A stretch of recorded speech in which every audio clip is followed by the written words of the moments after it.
Mo kí gbogbo àwọn ọmọ Oòduà nílé lóko lódò lẹ́yìn odi. Ọ̀jọ̀gbọ́n Fẹ́mi Mẹ́yìngbé Olúfúnmiládé lorúkọ mi. Èmi ni Director Center for Contemporary Security Affairs Igbinedion University Ọ̀kadà. N tó jẹ́ kí n wá bá wa sọ̀rọ̀ ní àsìkò yìí ni wípé àsìkò ti tó káwọn ọmọ Oòduà ká fi ìmọ̀ ṣọ̀kan. Nǹkan kan tó dá mi lójú gbangba ni wípé gbogbo wa la fẹ́ lọ ilẹ̀ ìlérí. A fẹ́ kí ìlọsíwájú kó wà. A fẹ́ kí ààbò tó péye wà. A dẹ̀ ṣetán láti dé ilẹ̀ ìlérí náà bóyá Nàìjíríà fẹ́ àbí Nàìjíríà kọ̀. Kí ló dé tí mo fi ní ìdánilójú yìí? Oríṣiríṣi platform ni mo wà. Ìmí àfàmì sínú àwọn tó tiẹ̀ fàmì sí mi ò mọ̀ wọ́n rí.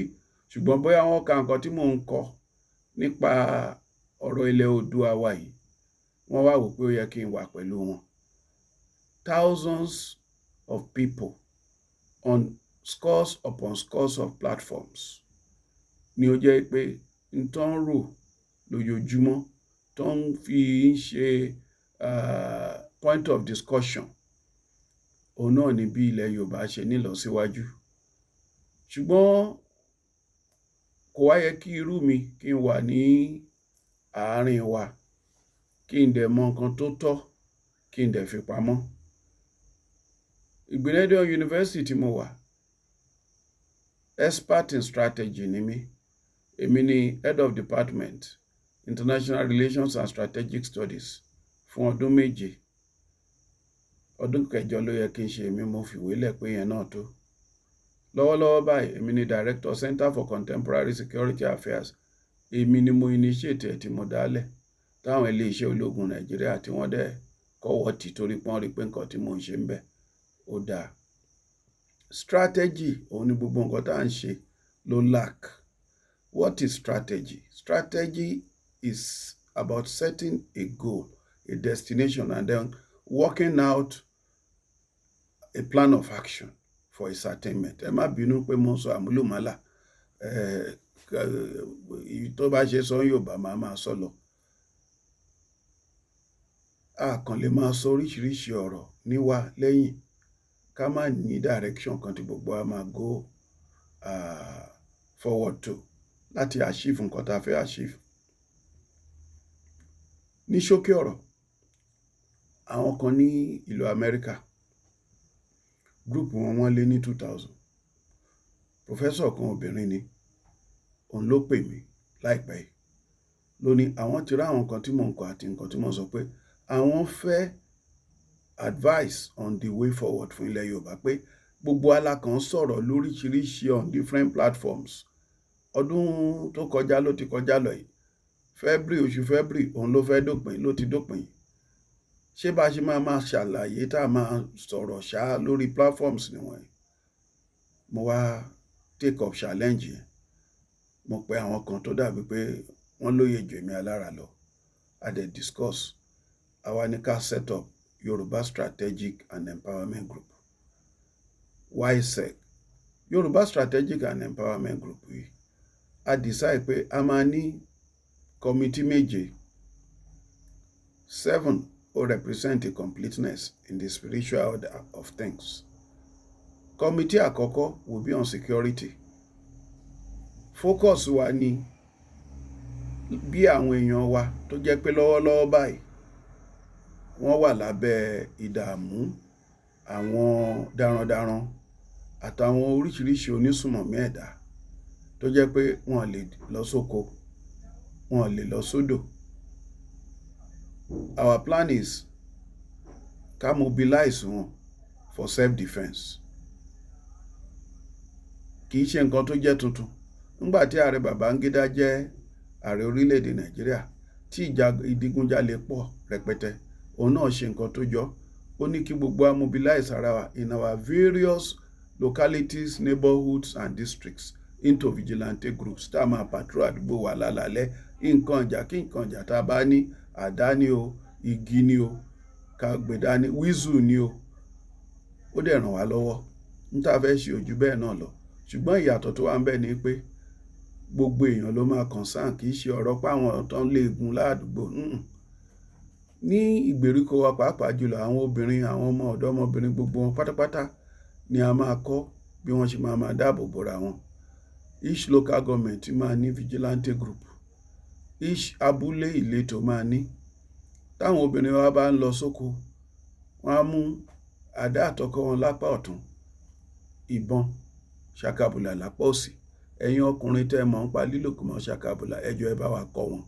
Ọ̀rọ̀ yìí ti kọjá pé ọ̀rọ̀ ọkùnrin nìkan. So details nǹkan tá a fẹ́ ṣe, ẹ̀yin tẹ́ mọ̀ pé ní knowledge ń pa ààbò, ẹ jẹ́ ká gbọ́ kẹ́ contact wa. Email mi is femiology@gmail.com. Femi OLOGY@gmail.com. Femiology.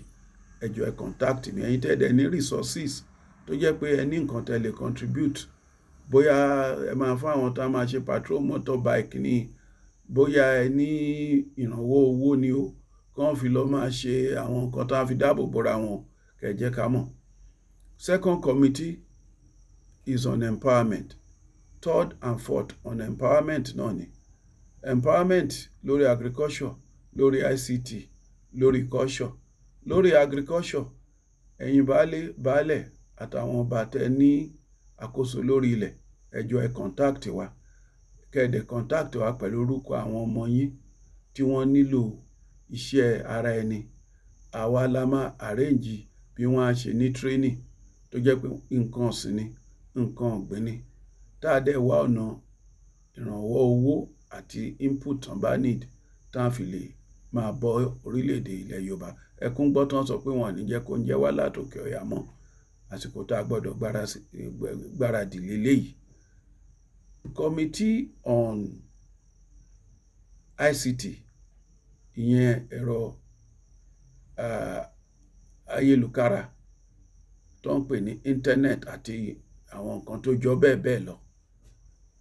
Àwọn yẹn náà máa train àwọn ọmọ wa tó jẹ́ nǹkan tó wù kán kà tí wọ́n á fi lè harness opportunity. Ẹ wá dúró billions of dollars tí India ní. Àwa náà fẹ́ di alternative to India fún àwọn tó ń wá ICT professionals across the world. Tó yẹ pé ọmọ wa lè jókòó ní ìlú Ìbàdàn àbí lẹ́kìtì kó máa ṣiṣẹ́ fún company ní Amẹ́ríkà torí online ní iṣẹ́.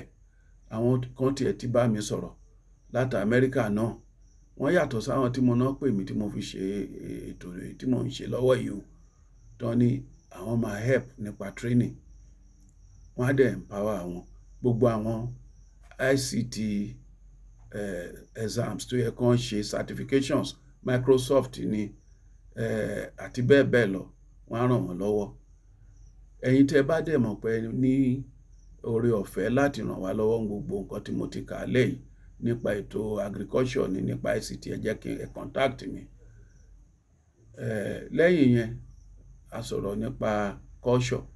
Àṣà wa, ó yẹ ká máa rí not less than $15 billion within the next 3 years as annual inflow through cultural tourism. Tẹ́ bá lọ Brazil, gbogbo Latin America àti Caribbean countries yẹn, àwọn tó jẹ́ people of Yoruba descent wọ́n pọ̀ ń bẹ rẹpẹtẹ in their millions. Nísìn, one of the recognized official languages in Brazil is Yoruba.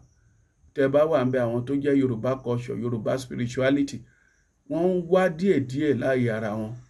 Ṣùgbọ́n ní last year ńgbà tí èmi àti Professor Bánjí Akíntóyè àtàwọn àgbààgbà ńlẹ̀ Yorùbá kan ṣe pàdé ní January, àwọn tó wá láti Venezuela, láti Cuba, Mexico, USA, Spain, ó yanilẹ́nu. Ọ̀pọ̀lọpọ̀ wọn bí òyìnbó náà rí, ṣùgbọ́n wọ́n ń jórúkọ Yorùbá. Wọ́n mọ̀ ń pa Ifá àti gbogbo àṣà àti òrìṣà ilẹ̀ Yorùbá. Irú àwọn yẹn tá bá rí pé a ní standard platform fún cultural tourism, a ní cultural calendar, ìjọba ìlọ lọ́jọ́ nílé Ifẹ̀, month báyìí ní Òkè Ìbàdàn, Ọ̀ṣun Òṣogbo, àsìkò báyìí ní Ojúde Ọba ní Ìjẹ̀bú Òde, Ẹ̀yọ̀ ní Èkó, tá a ní 12 calendar months, tá a dẹ̀ package àwọn tó jẹ́ pé wọ́n mọ̀ ń pa crafts and artifacts ilẹ̀ Yorùbá, tó ń mọ̀ lè ṣe ìlú gángan, tó ń lè ṣe aṣọ òfì, tó ń lè ṣe lẹ̀kẹ̀rú ọwọ́ mi, tó ń lè ṣàdìrẹ, tó jẹ́ pé gbogbo wọn yẹn náà wọ́n á wà ńbẹ̀. Iṣẹ́ máa wà tí tourism tá à ń sọ ìbá ti dé peak. Àwọn tó ń ṣe, àwọn kan máa tiẹ̀ dá tourist company lẹ̀ tó jẹ́ pé á gba àwọn ọmọ wa síṣẹ́. Àwọn tó ń wa cab, tó máa lọ gbé àwọn àlejò ní airport, àwọn hotels, restaurants, àwọn tó ń ṣe artifacts wọ̀nyí àti bẹ́ẹ̀ bẹ́ẹ̀ lọ. Èrè tó máa wà ńbẹ̀ kì í ṣe nǹkan kékeré. Àwa la ní the best cultural resource ní gbogbo Africa. Ẹ lọ yẹ̀ wò. Ṣùgbọ́n ẹ lọ wo irú Egypt lénìí, àwa dúró èrè tán rí through ẹ̀. Ẹ lọ wo Kenya, ẹ lọ wo Gambia tó hàn dẹ̀ ní nǹkan kan tó wà. Lẹ́yìn yẹn, à ń sọ̀rọ̀ nípa Committee on Politics. Committee on Politics, gbogbo èmi ni ọ̀rọ̀ restructuring yìí, èmi ni ọ̀rọ̀ Oòduà Republic, èmi ni ọ̀rọ̀ 2023 presidency tàbá ìwà ń bí ń gbà náà. Subcommittees máa wà nínú Committee on Politics yìí, tí wọ́n á look into it in a strategic manner, tí wọ́n á dẹ̀ gbé ìmọ̀ràn jáde pé báyìí ní ká ṣe tán. Àkànní máa ṣe nǹkan anyhow, haphazardly. Ní tí ó wà ńlẹ̀ báyìí gbà pé the best approach ní ká follow, ká dẹ̀ work as a team. The other committee is on oríṣiríṣi miscellaneous. Gbogbo àwọn nǹkan míì tí ò sínú tí mo sọ yìí tó dẹ̀ yẹ kó wà ńbẹ̀, committee yẹn ńkọ́, òun ló máa take care of àwọn yẹn. Then Committee on Health. Ọ̀pọ̀lọpọ̀ àwọn èèyàn wa tán ti ń kú lọ lábúlé àwọn àìsàn tí ò tó nǹkan tó ń pa wọn lọ, glaucoma, tó jẹ́ pé simple operation wọ́n á lè ríran, ọ̀pọ̀lọpọ̀ ló ti dàfọ́jú. Àwọn ọmọ wa tán wà nídìí iṣẹ́ ìṣègùn nílùú Amẹ́ríkà àti nílùú òyìnbó káàkiri, àwọn nurses wa ní Britain and so on, wọ́n ẹgbẹgbẹ̀rún lọ́nà ẹgbẹ̀rún ni wọ́n. Ọ̀pọ̀lọpọ̀ wọn ni wọ́n fẹ́ wálé tó jẹ́ pé wọ́n á máa ṣe medical outreaches in batches sí gbogbo ìgbèríko wa kó tó di pé a ní standard hospital ńgbà tá a bá máa dé ilẹ̀ ìlérí. Mi ò ní sọ jù báyìí lọ. Ó ju bí mo ṣe ń sọ yìí. Àwọn committee ńkọ́, àwọn tó jẹ́ highly respected people nílẹ̀ Yorùbá ló máa head ẹ̀, tán dẹ̀ máa create appropriate subcommittees. Èmi kọ́ mo fẹ́ head ẹ̀. Mo lè participate in one of the committees. I'm only a sub-facilitator. Èmi mo jẹ́ bí agbẹnusọ fún gbogbo àwọn tí ọ̀rọ̀ yìí jẹ́ ẹ̀dùn ọkàn fún. Ẹ̀yin tẹ́ bá wá mọ̀ pé ẹ lè ràn wá lọ́wọ́ kí ilẹ̀ Yorùbá lè mókè, kí ìyà má jẹ wá pa, káwọn ọmọ wa má jìyà gbé, ẹ contact mi. Email mi femiology@gmail.com, FEMIOLOGY. Tẹ́ bá fẹ́ bá mi sọ̀rọ̀, tẹ́ bá ti email mi, màá fi ìwé nọ́mbà tẹ́ máa fi ìbánisọ̀rọ̀ mi, màá fi ránṣẹ́ sí yín. Ire o.